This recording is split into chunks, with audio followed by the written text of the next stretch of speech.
Good afternoon and good evening. Yesterday was International Nurses Day and a moment to celebrate those critical frontline health workers saving the lives of people with COVID-19, Ebola, and many other diseases. As the world celebrated nurses, I was shocked and appalled to hear of the attack on an MSF hospital in Afghanistan, which led to the deaths of nurses, mothers, and babies. Civilians and health workers should never be a target. And as my colleague and dear friend Mike Rand said last week, the weaponization of health is not helping anywhere. We need health and peace. We need peace for health and health for peace. And we need it now. In the time of a global pandemic, I urge all stakeholders to put aside politics and prioritize peace, a global ceasefire, and ending this pandemic together. Every day without a ceasefire, more people are dying unnecessarily.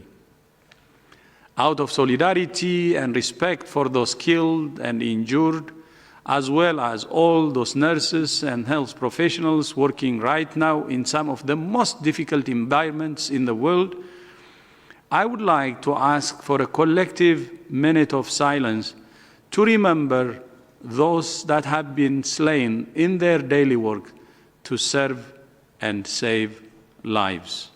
Please join me.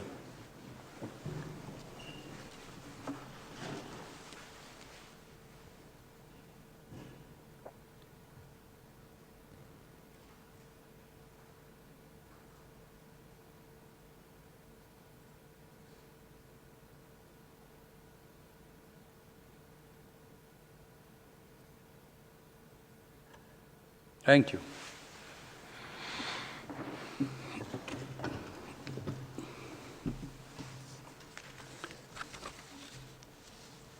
Today, the 2020 World Health Statistics were published by WHO. There is good news that overall people around the world are living both longer and healthier lives. The biggest gains were reported in low-income countries, which saw life expectancy rise by more than a fifth since the turn of the millennium. Better maternal and child health care has led to halving of a child mortality since the year 2000, an achievement for the world. Furthermore, lower-income countries dramatically scaled up access to services to prevent and treat HIV, malaria, tuberculosis, as well as a number of neglected tropical diseases such as guinea worm. However, the report reflects that the rate of progress is too slow to meet the Sustainable Development Goals and will be further thrown off track by COVID-19. The new statistics shine a light on one of the key drivers of this pandemic, inequality. How is it that in 2020, approximately 1 billion people are spending at least 10% of their household budgets on healthcare? How is it that in 2020, over 55% of countries have fewer than 40 nursing and midwifery personnel per 10,000 people? How is it that in 2020, because of a failure to invest in preparedness, we now risk backsliding on child immunization, malaria, neglected tropical diseases, and HIV? The answer is that the world has not done enough to deliver on the promise of health for all. The COVID-19 pandemic is causing a significant loss of life, disrupting livelihoods, and threatening to undo much of the progress we have made.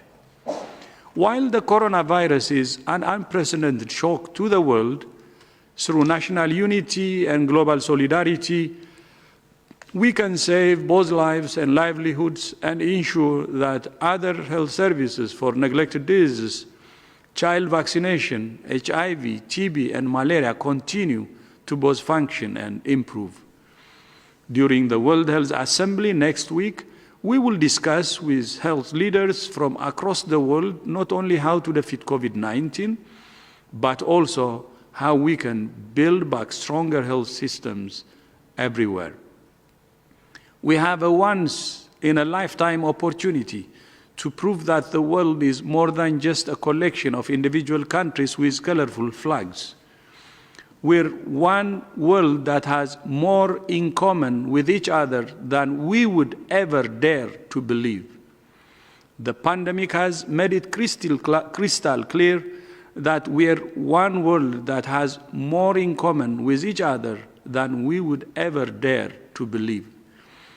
The best defense against disease outbreaks and other health threats is preparedness, which includes investing in building strong health systems and primary health care. Health systems and health security are two sides of the same coin. If we don't invest in both, we will face not just health consequences, but the social, economic, and political fallout that we are already experiencing in this pandemic. Today, I joined leaders from the global health, human rights, and development institutions to draw the attention of political leaders to the heightened vulnerability of prisoners during the COVID-19 pandemic. Along with WHO's own guidance on prisons, I urge political leaders to enhance all prevention and control measures in respect to vulnerable populations in places of detention. Overcrowding in prisons undermines hygiene, health, safety, and human dignity. A health response to COVID-19 in closed settings alone is insufficient. We urge political leaders to ensure that COVID-19 preparedness and responses in closed settings are identified and implemented in line with fundamental human rights and are guided by WHO guidance and recommendations to protect human health. Furthermore, today, the WHO announced the launch of the WHO Academy application designed to support health workers, and the WHO Info app designed to inform the general public during COVID-19. The apps are available in all UN languages: Arabic, Chinese, English, French, Spanish, and Russian.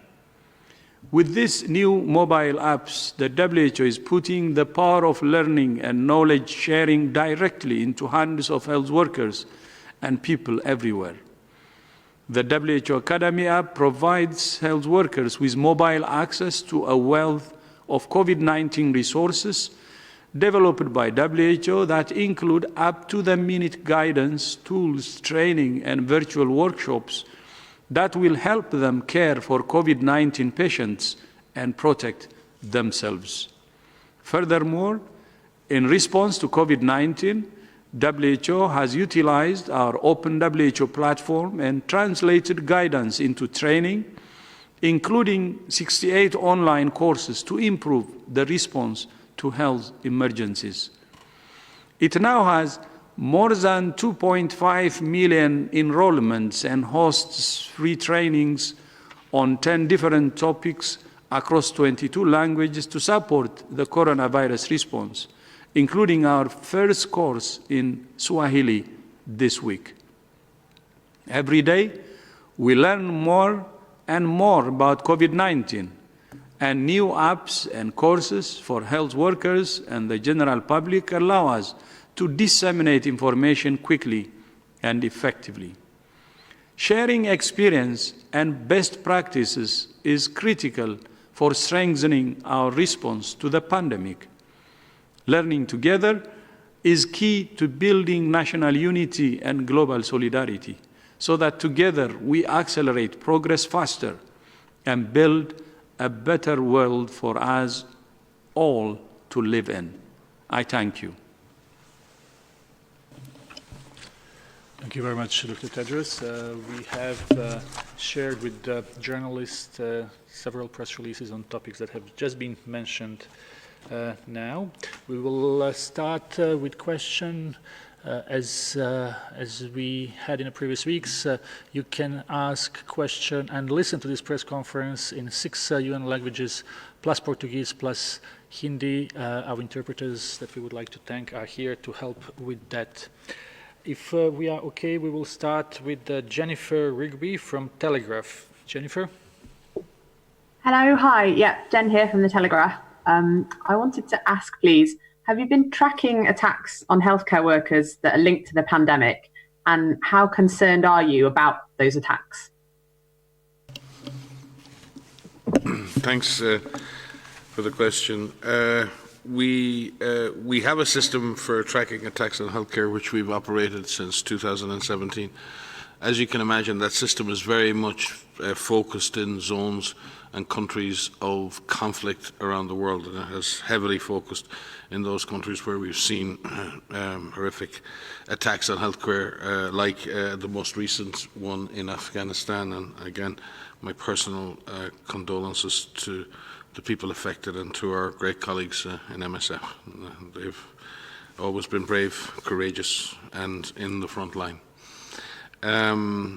We are increasingly concerned about a whole range of attacks, not necessarily on healthcare facilities related to COVID, although there have been situations where isolation facilities have been, in a sense, not attacked in the military sense of the word, but where there have been public unrest around those facilities. And again, we would like to separate here in our minds what are the direct targeting of healthcare facilities and the healthcare workers for the prosecution of war or conflict, which is the most abhorrent weaponization of health that you can possibly imagine. We need to separate that from what is, in this case, in COVID-19, very often uninformed, very often overreactions from individuals or communities who don't fully understand. They themselves are sometimes scared. And in that sense, I don't equate these two things together. It's very important. These aren't targeted, perpetrated, organized problems. But it does nonetheless have a huge impact on individual health workers, particularly when we've seen assaults on health workers themselves, because they are health workers dealing with COVID and are perceived to be bringing a risk back to their community. We've seen some assaults on COVID patients themselves, equally seen as a potential risk in communities. And just in April alone, we've noted more than 35 incidents in over 11 countries that were, more than there were quite serious sort of events involving attacks on individuals or groups. So, and some of this again we have to look at in terms of the way that COVID-19, in a sense, too, has a lot of other issues have arisen around human rights and on the profiling and targeting of ethnic groups or ethnic minorities. We've seen similar issues arise around blame from settled communities versus communities that might be migratory. So I think, in a sense, COVID-19 is bringing out the best in us, but it's also bringing out some of the worst. It's bringing out reactionary groups. It's bringing out enhancing discrimination, and it's, in some way, we're seeing the facilitation of extreme responses in which people feel empowered to take out their frustrations on individuals who are purely trying to help and help communities. So I think we have to be sensitive to the fact that sometimes this happens because of misunderstanding and lack of information and education, and in other times this is senseless acts of violence and discrimination that must be resisted. And we also need to be sure that our words as leaders are condemning and not facilitating and enabling such behaviours. Thank you. Thank you very much, Dr. Ryan. Next question is from Andrew Calvert from CBC News in Canada. Andrew? Andrew, do we have you? You need to unmute. Yes, please go ahead. Thank you. On March 11th, you rung the international bell that we had a pandemic. So I'm curious what conditions need to be in place for you to unring the bell, let's say, for there no longer to be a pandemic. Is that to do with the finding of an immunization, or if you could just sort of expand on what conditions and be specific? Thank you. I can begin. I don't know if you were using the alarm bell analogy or the boxing analogy, but there's a long way to go before there's going to be any bells unrung in this response. So I think we need to be clear about that. Countries, as you've seen, are trying to find a path out and a path towards a new normal, as many people have put it, and we're going to be on that pathway for a long time. And as we've seen in some countries, even a small recurrence of disease can cause the need for a serious response in terms of the public health response. So I think we're going to have to remain on alert, stay the course, and ensure that we're ready to respond. In terms of reducing the alert, I think one of the issues arises. The WHO has been given a binary system by our member states. It's not the choice of the Secretariat. So member states decided we either have a global public health emergency or we do not. And in that sense, from an official perspective, that is, they're the choices we have. We can obviously, as time moves on in our risk assessment, reduce the level of alert at national, regional and global level through our systematic risk assessment process. At the moment, we obviously consider the risks to still be high at all national, all regional and at global level. But as time goes by, we will seek to adjust those risk assessments and move them down. But that is going to require us reaching a point of very significant control over the virus, very strong public health surveillance, and stronger health systems in place to cope with any recurrent cases. But there is no formal system of de-escalating this other than for WHO to change its national, global and regional risk assessments.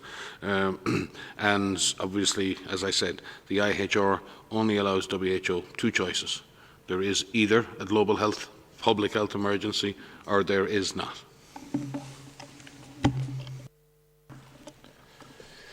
Thank you very much. Next question comes from Georgia. Konstantin. To what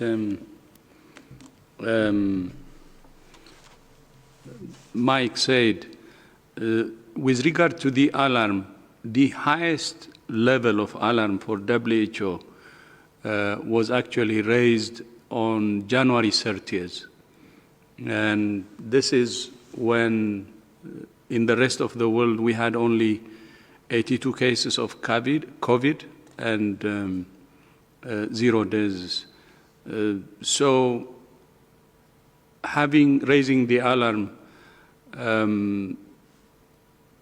should be associated actually in the highest level based on the IHR with the January. Of course, many countries would like to get out of the the different measures that are being taken by the country, by many countries, and that is rightly so. But our recommendation is still the alert at any country should be at the highest level possible. And whatever measures we take should be a very phased one that reflects the country's situation while investing in the comprehensive package that we have been advocating for. So while opening a country, still the alarm in each country can stay as high as possible, and we can do everything we can to control the epidemic. So the two can go together. So we will try Konstantin Yonatamishvili from Georgia. We tried to have you on Monday. Hope this time it will be better. Konstantin, can you hear us?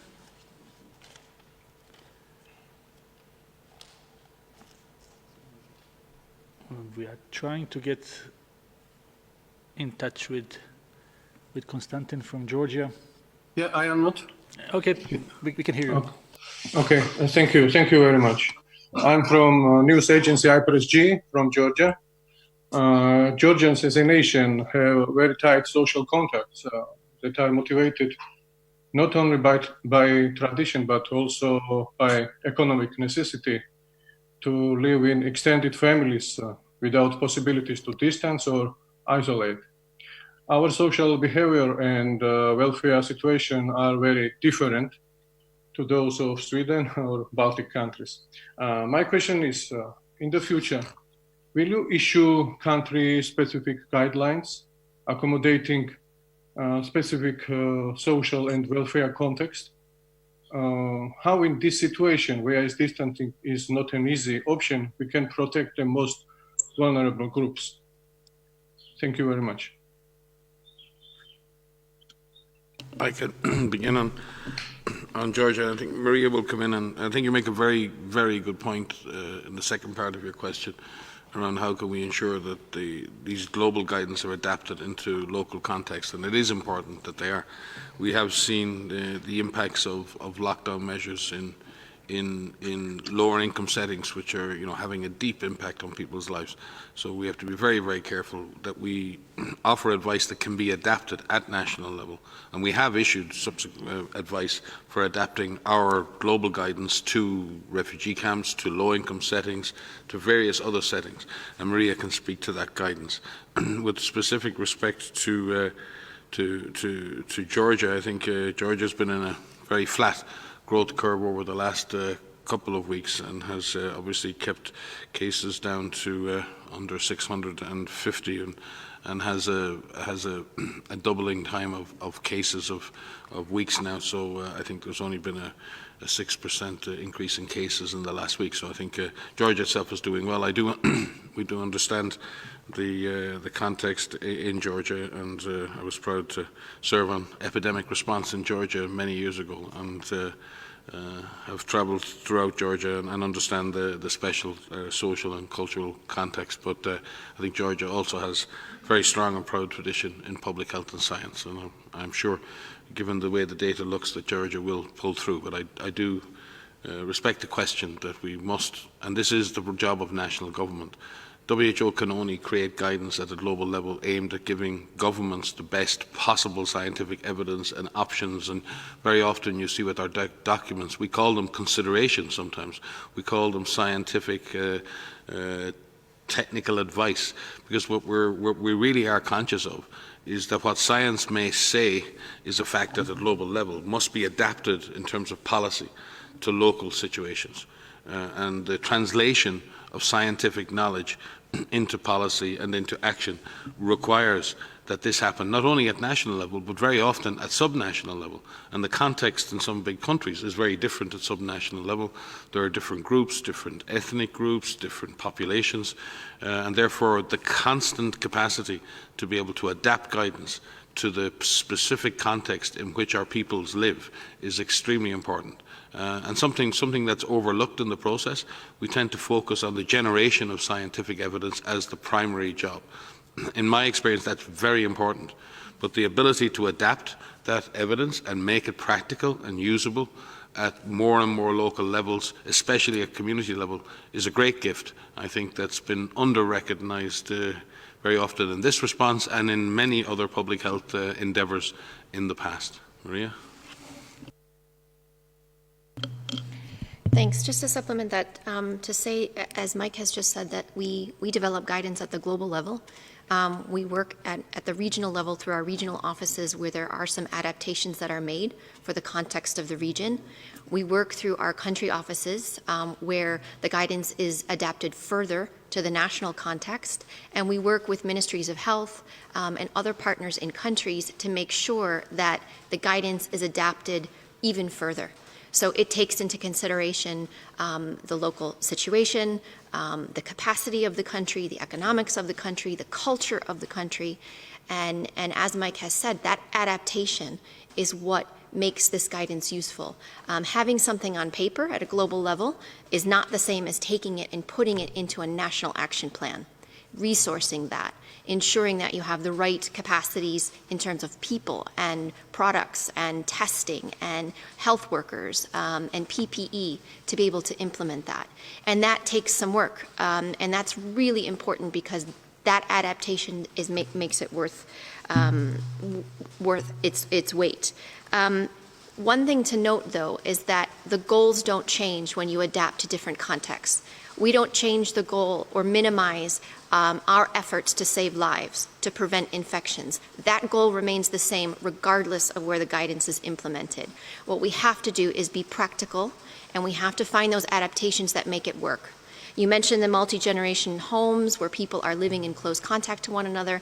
That is common in many parts of the world, and that needs to be taken into consideration, which is why it's so important that countries have the ability to rapidly detect cases and isolate those cases in healthcare facilities. And if they can't be isolated in healthcare facilities, they're isolated in facilities that take them away from the home and care for them depending on the severity of their symptoms.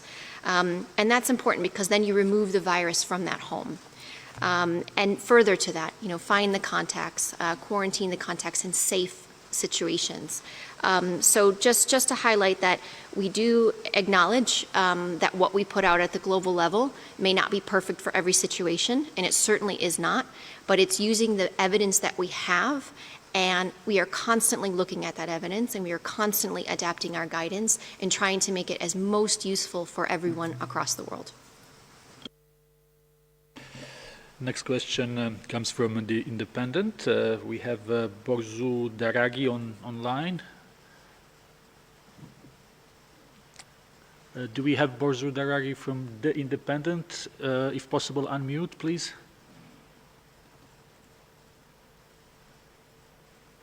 Hello? Hi. Yes. So sorry about that.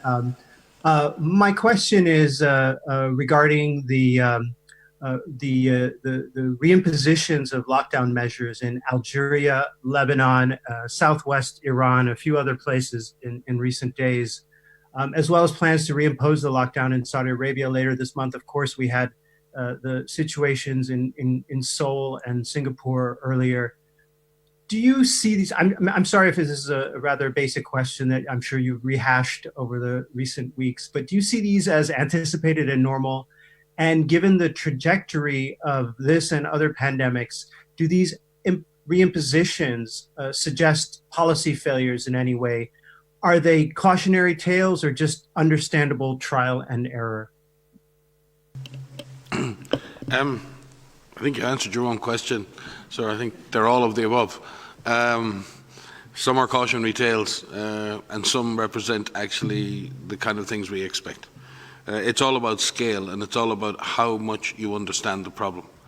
I think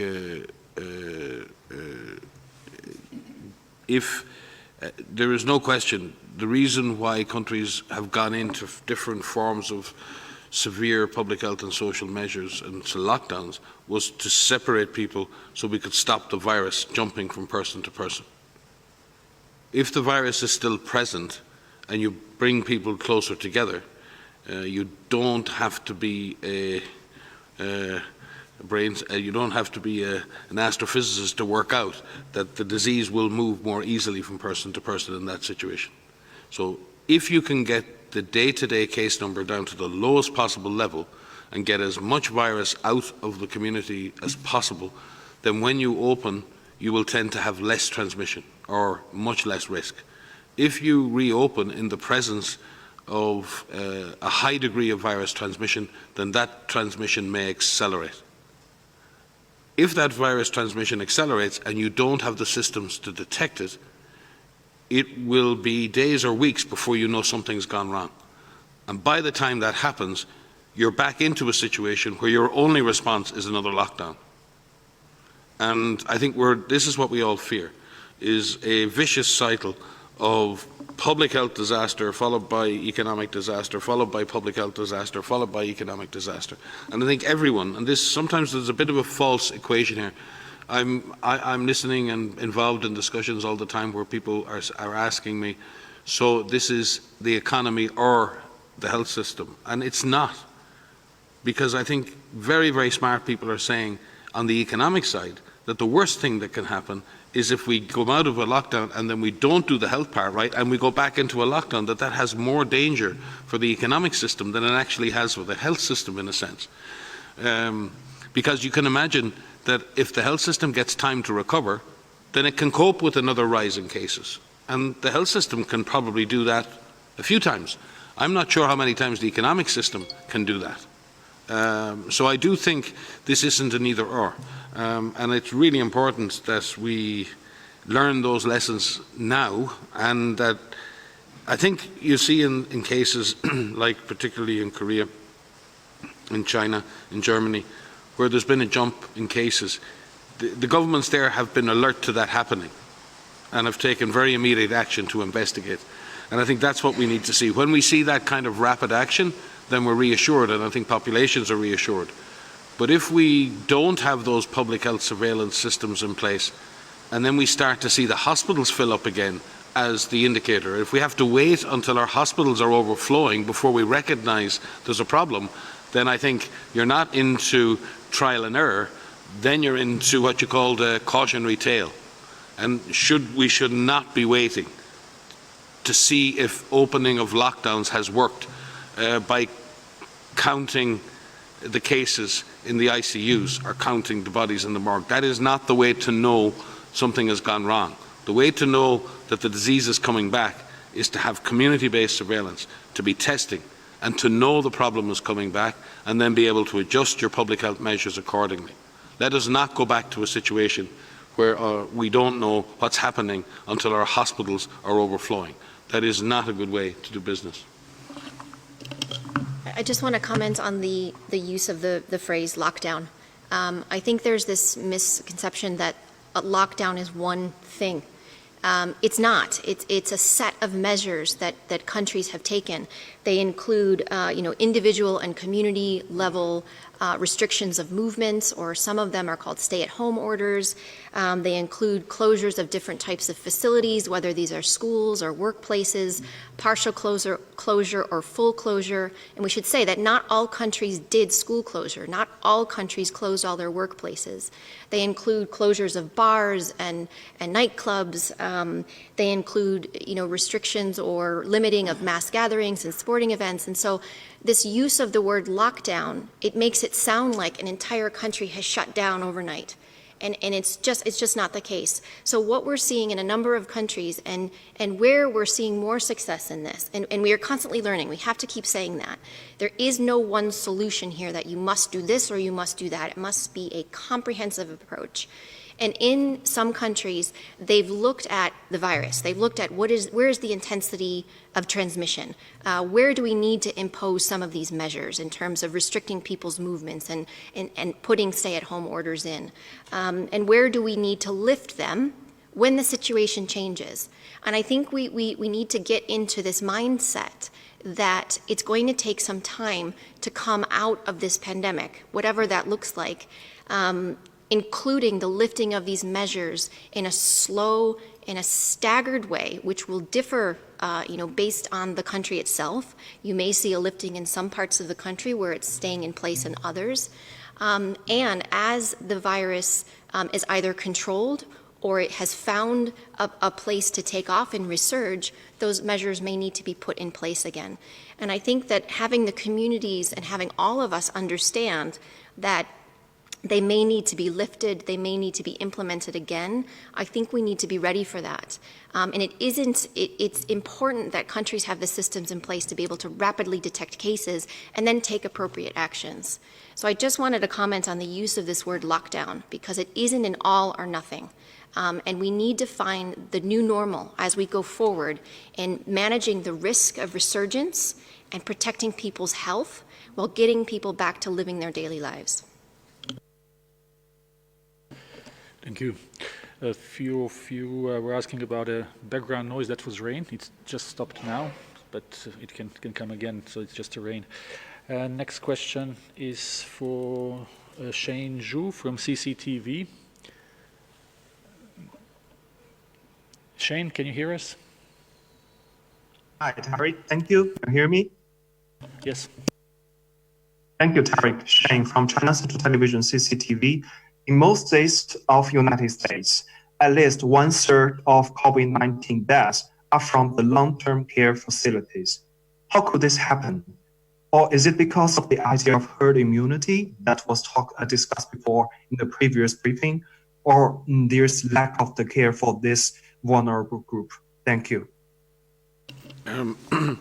Yeah, I think the issue of deaths in COVID-19 and long-term care facilities is a phenomenon that's unfortunately happened all over the world. And many countries have been affected by this around the world.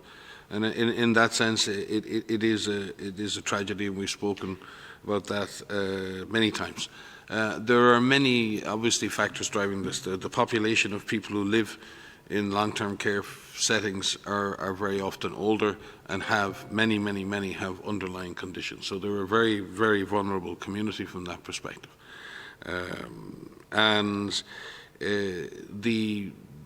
The long-term care sector is not like the hospital sector. It's you know, people are living in very many different types of setting. It's not around the world. It's not a standardized setting, and some long-term care facilities can have many residents who are being served by a relatively small number of staff, who may or may not have lots and lots of training in healthcare provision and infection prevention and control, and those standards would vary greatly from country to country.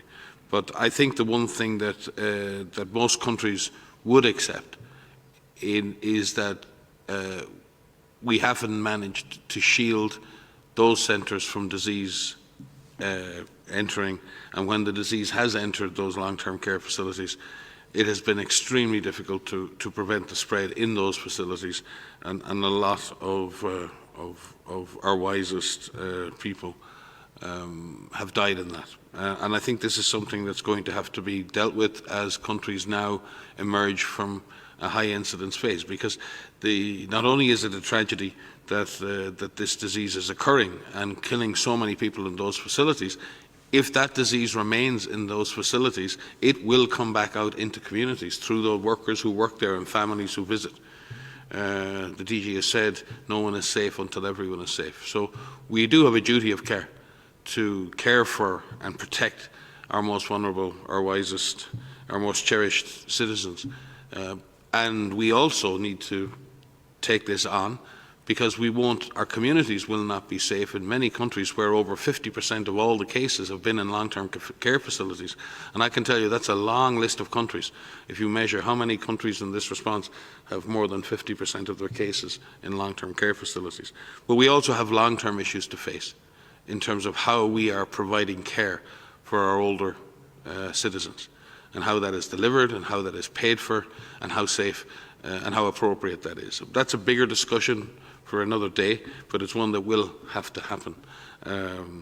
But for now, we need to shield those very vulnerable people, and we need to be sure that we pick up these diseases. It's a bit, we were discussing earlier today with our colleagues who work in the NGO sector about refugee camps, and we spoke historically how one case of measles or one case of meningitis in a refugee camp is an emergency, because the consequence of not reacting to that first case are so catastrophic. And we need to have that view when it comes to a respiratory disease in long-term care facilities. And I think there may be a degree of complacence that if someone has a respiratory disease in a long-term care facility, well, that person is just older, that may or may not be COVID. I think we have to have a high index of suspicion, And I think we need to be very reactive, and I think we need to provide support to those facilities. And I've seen some very good examples of hospitals, local hospitals, twinning and providing direct support to long-term care facilities to support their infection prevention and control, to have more access to doctors and nurses to come and help them make diagnosis, to have more rapid testing available and prioritised for long-term care facilities. They're the things we can do immediately in order to address the immediate needs. But I do think in the long term we will have to look at how we provide care and support for our, as I said, our older and most cherished citizens. Yeah, to quickly add, we do have guidance out on long-term care facilities, but the critical factor is to prevent the virus from entering into a system, into this closed setting, as they're known in the sense that people live in one building and facility. What the goal is to prevent the virus from entering in and to help these facilities to have a risk assessment-based approach to say, what is our risk of having this virus introduced? And if it is, what do we do? What is our plan to be able to protect the residents of these long-term facilities? How do we protect the workers who work there? And part of that is looking at infection prevention and control within that facility, ensuring that the workers who are there are trained, that the residents are familiar with what COVID is and how they can protect themselves, and ensuring that the right prevention and control measures are in place. As you've highlighted, that this is a persistent problem in many countries, and is something that we really need to find ways to better support countries in this. But not only that, we need to also ensure that the people who are living in these facilities also have the right clinical care for their chronic conditions, so that that is maintained, so that they have the right psychosocial support as they're going through this. Some people who are living in long-term care facilities are at the end of life stage, and we need to make sure that they still have access to their families and their loved ones as they're going through that. And so there's a balance that needs to be taken into account. But we must protect people who are living in long-term care facilities, and we must make sure that the guidance that we do have is used, and to find ways to adapt that to the different settings so that we protect people who are living in these facilities. Next question is for FA News Agency, Isabel Sacco. Isabel? Yes. Hello, do you hear me? Yes, please. Thank you, Derek, for taking my question. There are some countries that did not wait to have too many cases of COVID to lock down, and I can take two examples very far away one from the other. Russia has had 6 weeks of lockdown, and Peru 8 weeks up to now.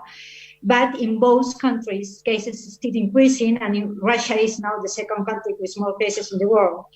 My question to you is why these lockdowns, which were quite strict, didn't work for them, and how much of the outcomes depend on government or state responsibility, and how much on individual responsibility?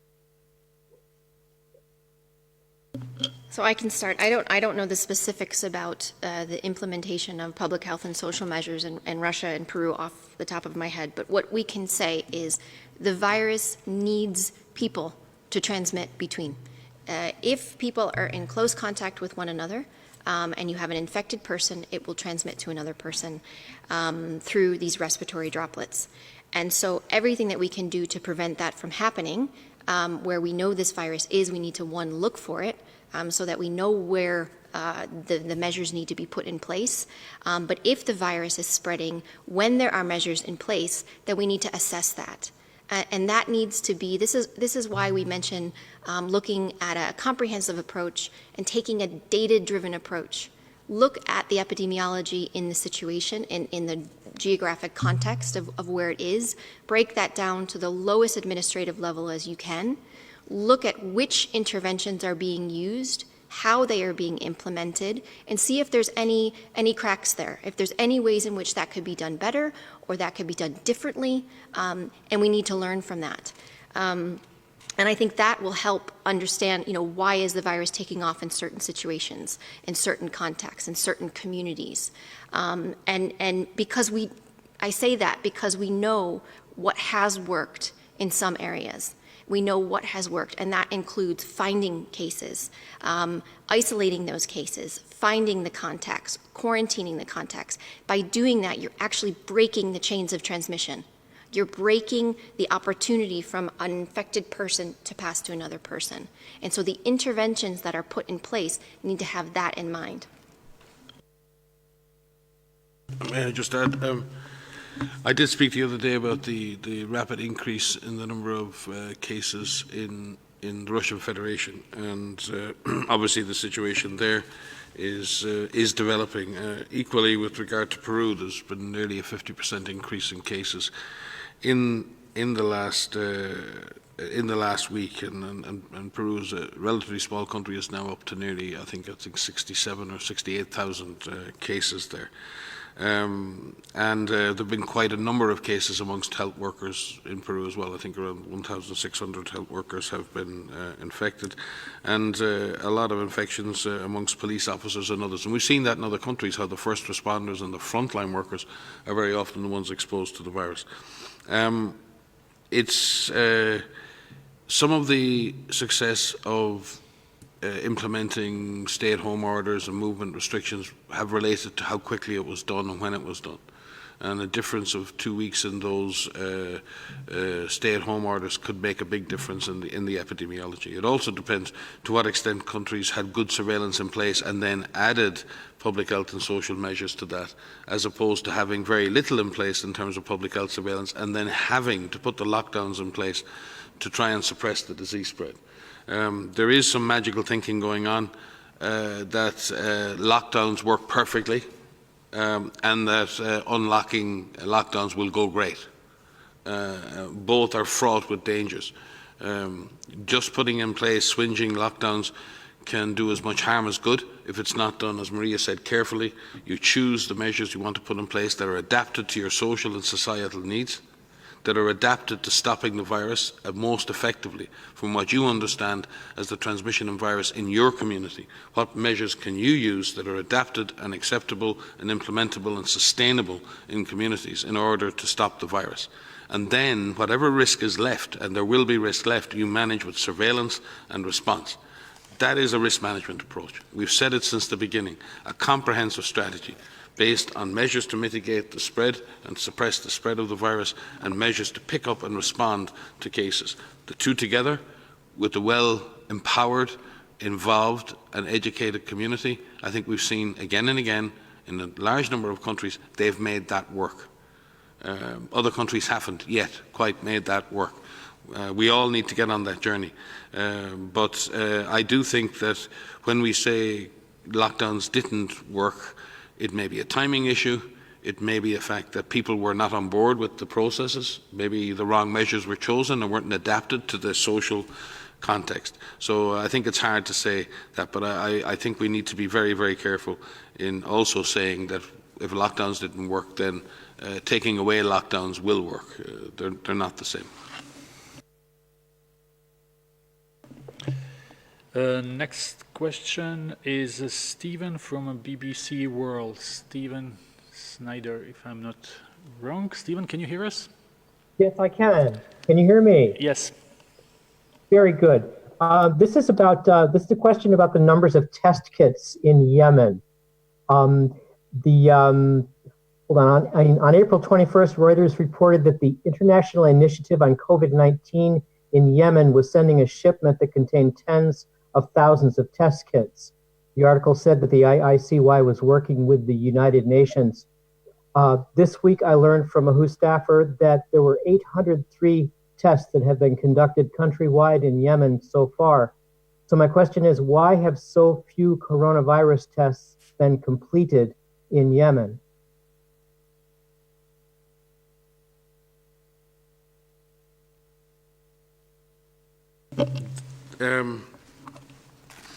I'll have to get back to you on the number of test kits that have been shipped to Yemen. I don't have that data with me. I do know as of the 9th of May we have 35 lab-confirmed cases and 7 deaths in Yemen, and we in the UN are operating under the assumption that the virus is circulating widely and undetected in local communities. Since the 2nd of May, We've seen a five-fold increases, and while we may, increasing from 7 to 35 cases may not seem like much, we've seen that before. Very, very slow, low-level incidents followed by a rapid escalation. Everyone starts at 0 or 1. It's where you go after that that matters. And we do see worrying trends there. We have not suspended any of our operations at the moment, but we are greatly curtailed in our movements in the country for security reason. We're also trying to increase our footprint, but that also involves the rest of the UN decreasing footprint, because there are limitations on the number of UN staff that can be in country. So responding to COVID effectively means not responding to other things, and we thank our colleagues in the UN and the leadership of Lisa Grande, the humanitarian coordinator there, for facilitating and coordinating a process by which we can have more boots on the ground. We would like to see more testing, but to do more testing, you also have to have access to healthcare facilities. You have to have workers who can do that testing. You have to be able to train people to do that. You have to be able to do waste management. It is exceptionally difficult to deliver services in the context of Yemen, a fractured state with multiple different warring parties. But as I say, I will come back to you on the number of tests shipped. I'm sorry I don't have that information at hand. And with any further information on plans to scale up testing across the country. We will take one or two more questions. Carl from ARD, Carl Maurer. Hello, Carl, can you unmute yourself, please? Hello? Yes. Can you hear me? Yes. This is Karen Wilson speaking from World Health Alert Crisis. Good afternoon. I'd like to ask you, what are the risks, do you think, of the UK having eased lockdown with people going back to work, public transport quite crowded, and shops starting to open before having implemented a full tracking and tracing system? Or do you think that they have already? Thank you. Thank you, Karen, and we will try to go to Carl as the last question. Sorry, Carl, to you. Okay. Yeah. Thank you. Carl, there have been discussions Carl, can we just respond to this question, and then we will come back to you? Oh, okay. Thank you. Oh, yeah. I'm waiting. Sorry. Okay. DG says that. Carl, go ahead, ask your question, so we will then have two in a row. Carl, please go ahead. Okay. I wonder if we can talk about the discussions. If closed borders had an effect on slow down spreading the virus, especially as states like Germany, Switzerland, Austria are now plan to reopen. And I wanted to know, are there any recommendations? What should states keep in mind when reopening borders, when reactivating traveling? I think this is obviously a major consideration. I think there was two questions, one about the UK and one about the borders. I think the borders one has more general relevance, and we'll answer that one first and then come back to the specific UK one.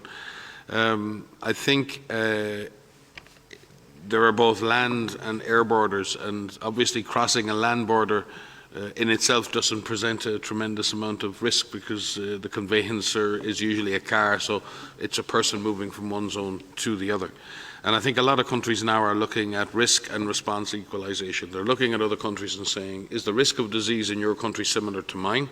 And is your response comprehensive like mine? So if we exchange citizens or tourists, there's no real difference. If a person from a country that's managing risk well and managing response well can move between countries, then you're not adding any extra risk by moving your citizens between the countries.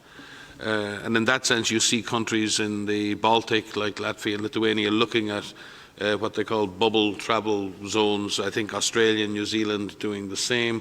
I think countries in the ASEAN are doing the same, and looking at how, and I think that's maybe how travel and trade will return. I'm not an economist and I'm not a futurist, but I think you're going to see countries in the same sub-regions or regions, particularly those with land borders or strong traditional trading or historical links, are going to look for ways to equalize the risk, bring the responses into line, so that they have the confidence of their communities that the risk in that country and the response in that country is very similar to what we have here, and therefore we can move as citizens between. So that's going to take time, but I sense that's the way it's going to happen. Air travel is a different challenge, because air travel can bring people a very long way and around the world, literally in half a day or a day. And that's going to introduce more complexity for countries as regards the rules they will have for arrivals from far away, and that's going to involve much more sophisticated risk management and risk reduction measures, both in terms of which countries can travel to which, and then how the airline process or the travel process is managed. And I think a lot of airlines now, and we're working with IATA, we're working with ICAO, on guidelines for how airlines can resume in a safe manner. And that risk has to be managed right the way through the airport process, the travel process, and then the immigration and arrival process. So it's not just being on the plane. It's a long procedure. So we are working to try and advise the travel industry how to do that as safely as possible. But again, this comes back to national policy, and obviously nation states will decide who can travel to and from their countries, and they will need to do that both at their land borders and at their air borders, and the arrangements made in those two situations may differ greatly, and we may see return of land border travel, certainly extensive cross-border travel, before we see extensive air travel, but that again remains to be seen. And maybe the UK question? Sure, I'll take the first question. So the question was specifically about the UK, but I'm going to answer this question for all countries, because this is consistent for every country across the world. And there are 6 criteria that countries need to take into account when they are considering adjusting their public health and social measures, or so-called lockdowns. We've already discussed that lockdowns can mean a number of different measures. The first criteria, and the DG has said this several times in his speeches, is that transmission is controlled. That means that the incidence of cases, the number of new cases that are happening, is reducing, and that is reducing over a period of time. Second is that sufficient health systems and public health capacities are in place. That means that countries have the workforce and the ability to detect, to test, to isolate, to care for cases, making sure that the hospital facilities have enough beds to be able to care for patients depending on the severity of their symptoms, to have the right kinds of ICU facilities or advanced care facilities, respiratory support, having healthcare workers that are in place that can actually care for patients, to ensure that they have ability to contact trace the contacts of known cases, and they have the ability to quarantine those contacts in safe facilities. The third is to make sure that the risks of outbreaks in high vulnerable settings are minimized. We've spoken about some of these today. The DG mentioned prisons and detention centers in his speech today. We've talked about long-term care facilities. It's very important that there are systems in place to protect vulnerable settings. The fourth is that workplace preventive measures are established. We've also issued guidelines around workplace and the resumption of work in a safe way, so that certain control and prevention measures are in place, like physical distancing, for example, and that workplaces have plans to be able to rapidly identify cases and manage those cases. 5, the risks of imported cases are managed. Mike just described how with borders opening and people being able to move, that we and it can even be within a country, that we are able to find the virus so that the risk of the virus moving from one geographic area to another can be traced, can be tracked, and we can break those chains of transmission. And lastly, that communities are fully engaged. These are informed, empowered, knowledgeable community members who understand how the lifting of these measures needs to take place in a control and a slow way, and so that they understand that we may be able to lift them, we may need to impose them again, and that we are listening to our communities, we are working with our communities so that they know what role each individual has to play in controlling and suppressing this virus.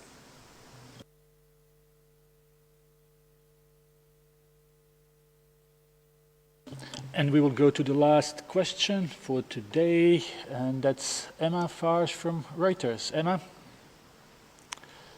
Hey, good afternoon. Another question on the potential longevity of the virus, please. I understand that chief scientist at the WHO spoke today to the FT about us having to, it's going to take 4 to 5 years before the virus is under control. And that seems to me like a sea change in people's expectations, because I think most people think we'll muddle through until there's a vaccine, and that will take 12 months.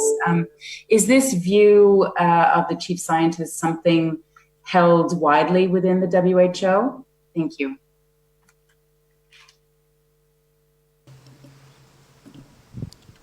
Yeah, I will have to see what Sumia's commentary was, but I suspect it was an answer to probably a question about how long could this last, as opposed to how long do you predict it will last.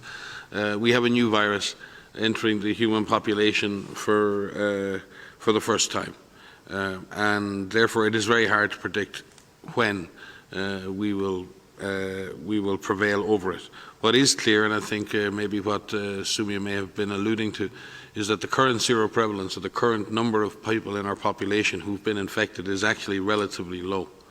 And if you're a scientist and you project forward in the absence of a vaccine, and you try and calculate how long is it going to take for enough people to become infected so that this disease settles into an endemic phase, and we may never, and I think it's important to put this on the table. This virus may become just another endemic virus in our communities, and this virus may never go away.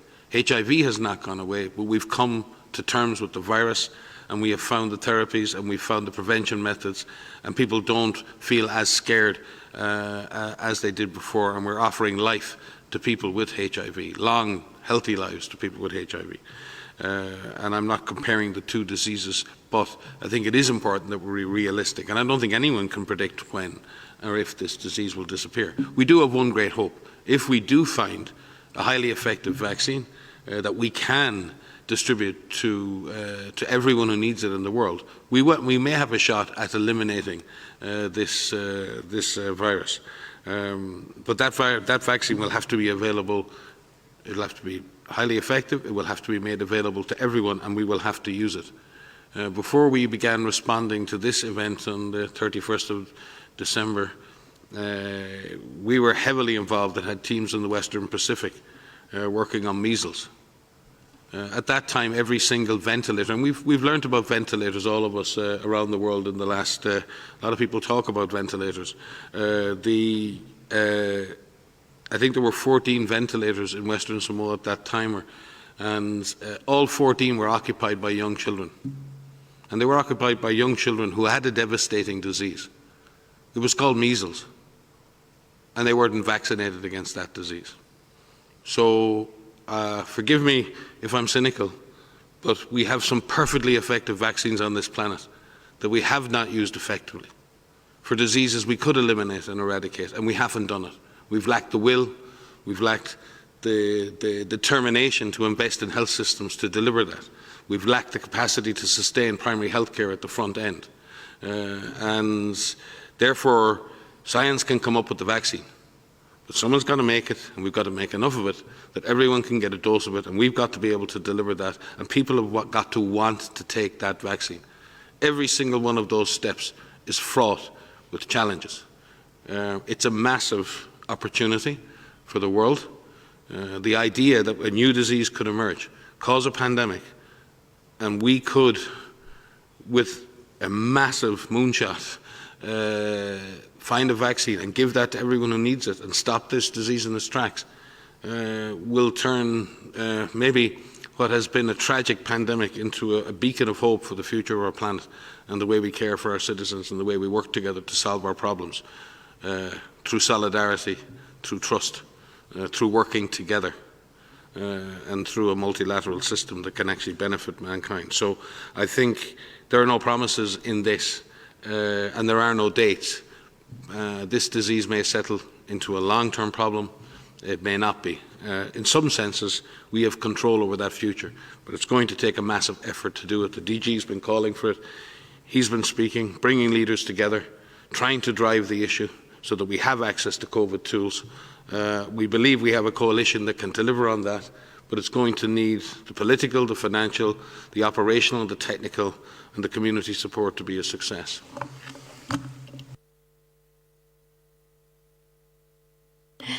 I just wanted to add that I think many people are, in a state of feeling quite some despair.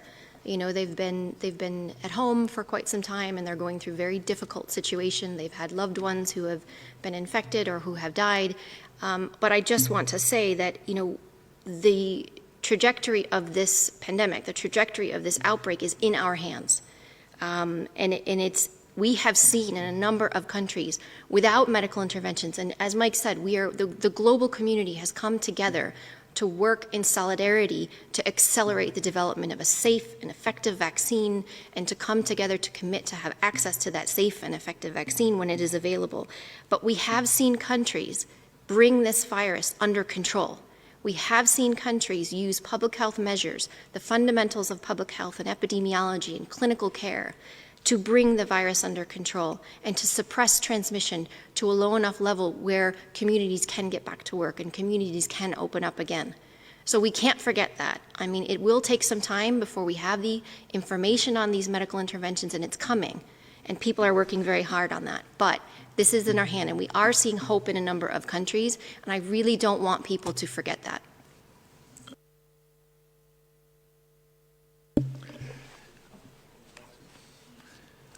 Well, with these comments, we will conclude today's press conference. Thanks to everyone who was watching us on WHO social media platform, also to all journalists who were online. We will have audio file available for you in the next hour or two, and transcript tomorrow. Wish everyone a very nice evening. So thank you, Tariq. And as Maria said, I think the trajectory is in our hands, and this is everybody's business, and we should all contribute to stop this pandemic. And thank you for joining, and see you on Friday.